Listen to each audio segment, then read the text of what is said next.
কিন্তু এখনো যদি বাস ডাকাতি করে সেখানে নারী ধর্ষণ হয় এবং সেই নারী ধর্ষণের 3 দিন পর পুলিশ মামলা নেয় এবং মামলা নেওয়ার পরে পুলিশ বলে না এটা ঠিক ধর্ষণ নয়, শ্লীলতাহানি, এটা তো একটু নারীর প্রতি, একজন মহিলার প্রতি ব্যঙ্গ করা, বিদ্রুপ করা, সরাসরি অপমান করা, এটা তো আমরা প্রত্যাশা করি না।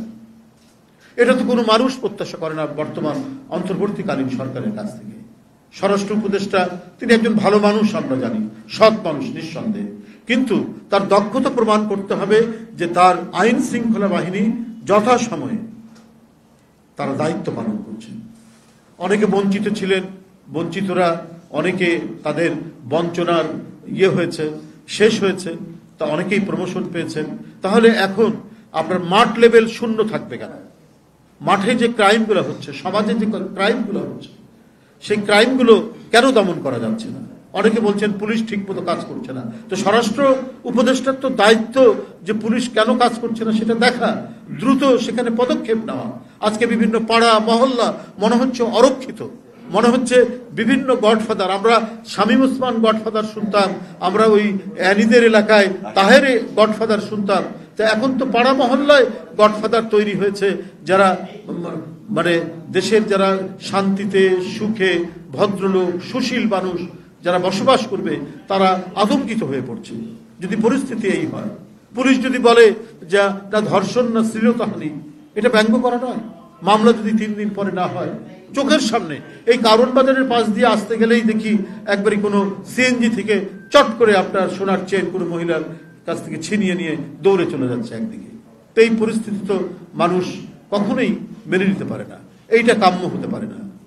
আজকে খুব দ্রুত গতিতে যারা এই জুলাই আগস্টের আন্দোলনে যারা নিহত হয়েছেন, যারা জীবন দিয়েছেন, তাদের পরিবার কে কোথায় আছে?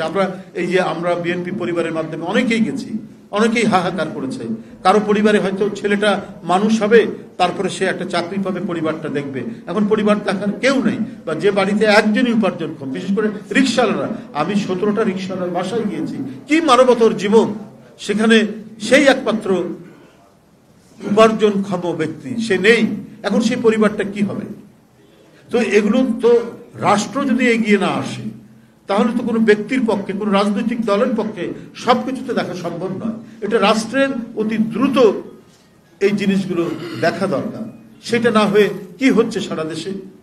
আমাদের সমন্বিত যে আমাদের সংস্কৃতি, সমন্বয়ের যে সংস্কৃতির ধারা, সেই ধারাকে ভেঙে ফেলা হচ্ছে। কেন এগুলো হতে যাবে কেন?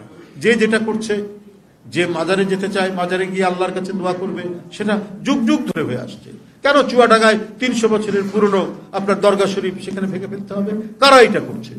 কেন বসন্ত বরণকে আপনার বাধা দেওয়া হচ্ছে চট্টগ্রামে? কেন আপনার নাটক করতে বাধা দেওয়া হচ্ছে? আমাদের যে সমন্বয়ের সংস্কৃতি এবং আমাদের যে অগ্রযাত্রার সংস্কৃতি, আমরা যেমন আজান দিলে মসজিদে যাব, আবার ঠিক তেমনি আমরা একসময় নজরুল জয়ন্তী করেছি, আমরা রবীন্দ্র জয়ন্তী করেছি, আমরা বিভিন্ন নাটক অনুষ্ঠান করেছি। আমাদের 71 তো আমাদের অসংখ্য গান এবং উদ্দীপনামূলক গান নাটকের মধ্যে দিয়ে সৃষ্টি হয়েছে। আজকে সেইগুলোকে আঘাত করা হচ্ছে কেন? এটাও তো মনে করি যে একটা পরিকল্পিত কোনো মাস্টার প্ল্যানের অংশ কিনা। আপনার কখনোই একমাত্রিক একটি দেশ হতে পারে না। আমাদের 1000 বছরের সমন্বিত সংস্কৃতির একটা রূপ আছে। শেখ হাসিনা চেয়েছেন একমুখী একমাত্রিক, যা কিছু ইসলামিক, যা কিছু মুসলিম সংস্কৃতির অংশ, সেটাকে তিনি মুছে ফেলতে চেয়েছেন। আমরা সেটারও বিরুদ্ধে। আবার বসন্ত বরণ হবে না, আবার পয়লা বৈশাখ হবে না, এখানে আমাদের নানা নাটক, কৃষ্টি, কালচারের চর্চা হবে না, এটা তো হতে পারে না। আমাদের সেই চর্চাও আমাদের থাকতে হবে। এটাই তো একটা বহুমাত্রিক সমাজের লক্ষণ। এবং গণতন্ত্রে এগুলোকে স্বীকৃতি দেয়। আমাদের নিরবচ্ছিন্ন গণতান্ত্রিক সংগ্রাম, 16 বছর ধরে সংগ্রাম, দেশনেত্রী বেগম খালেদা জিয়ার নেতৃত্বে এবং আমাদের নেতা তারেক রহমানের নেতৃত্বে আমরা ক্রমাগতভাবে সেটা করে এসেছি। এর মধ্যে কত জনের যে জীবন গেছে, পঙ্গুত্ব বরণ করেছে, দৃষ্টিশক্তি হারিয়েছে, তার শেষ নেই। কিন্তু আমরা চেয়েছি সেই সমাজ, যে সমাজে প্রত্যেককে ধারণ করে, যে সমাজ প্রত্যেককে সেখানে লালন করে। হ্যাঁ, অশ্লীলতা, খারাপ জিনিস আমরা বর্জন করব, কিন্তু যা দীর্ঘদিন ধরে চর্চিত হয়ে এসছে সেটা কেন বন্ধ থাকবে?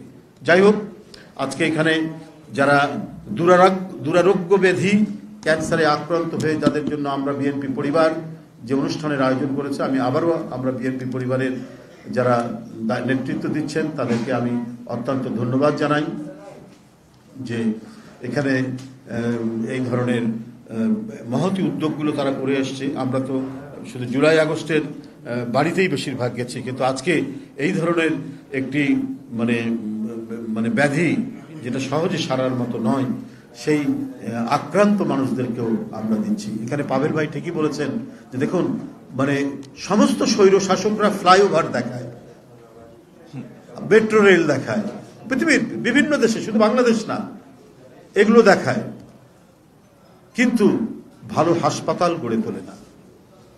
যে চিকিৎসা যে বাজেট, সে বাজেট একই রকম থাকতো। এবং সবচেয়ে ইন্টারেস্টিং যে করোনার সময় এত যে বিপর্যয়, করোনার পরেও কিন্তু বাজেট বৃদ্ধি করেনি। তাই করোনার সরঞ্জাম মোকাবেলা অত্যন্ত কষ্টকর হয়েছে বাংলাদেশে। আল্লাহর অশেষ রহমত যে ব্যাপক বিপর্যয় বাংলাদেশে ঘটেনি। আপনারা দেখবেন যে ডিকটেটরশিপ যেখানে আছে সেখানে আপনার হাসপাতাল নেই, সেখানে প্রাইমারি স্কুল ভালো নেই, স্কুল নেই, কিন্তু ফ্লাইওভার তারা দেখাবে। কারণ যেখান থেকে অবৈধ টাকা উপার্জন করা যায় এবং টাকা পাচার করা যায়, সেই কাজগুলোই তারা করেছে। রেন্টাল বিদ্যুতে তারা সেটা করেছে। আজকেও খবরের কাগজে দেখলাম যে দরবেশ বাবাজি বলেন একজনকে জেলখানায় আছে, তার 372টা ব্যাংক অ্যাকাউন্টটাকে ফ্রিজ করা হয়েছে। তো এইগুলোর মাধ্যমেই তো টাকাগুলো গেছে। কিন্তু এই দেশের চিকিৎসার যেটা আমূল পরিবর্তন হওয়া দরকার, সেইটা কখনোই হাত দেয়নি শেখ হাসিনা। টাকা সব বাইরে নিয়ে গেছেন তার আত্মীয় স্বজনরা এবং তার দলের হুমরা চোমরারা। কিন্তু একটা ভালো স্কুল নির্মাণ গ্রামে গঞ্জে, সেখানে টিফিনের ব্যবস্থা হবে, সেখানে নানা কিছু ব্যবস্থা হবে, পোশাক থাকবে, সেগুলো তিনি করেননি গ্রামে গঞ্জে। শহরের যে চিকিৎসা ব্যবস্থাপনা, সেটা যে গ্রাম পর্যায়ে তৃণমূলে পৌঁছাতে হবে, সেই ব্যবস্থাটা তিনি করেননি। এটাই হচ্ছে ফ্যাসিস্টদের লক্ষ্য।